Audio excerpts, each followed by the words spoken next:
ប្រប្រាថ្នាមើលហើយមើលទៀតបងខំឆ្លៀតพ้นភេត្រាស្នេហារីស្រដូចផ្កាហើយចិនដាមានបំណងលិនទូមេបង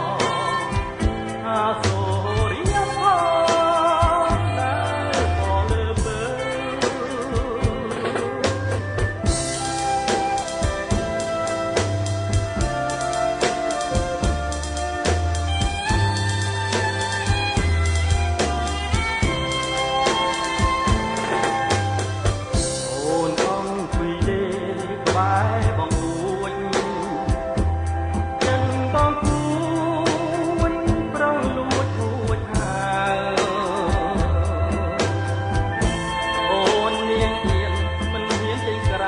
តើថ្ងៃណាទៅបើមេតាសូមអូនអាណិនដល់ដួងចិនដែលប្រាថ្នាមេតាដាពីស្នេហា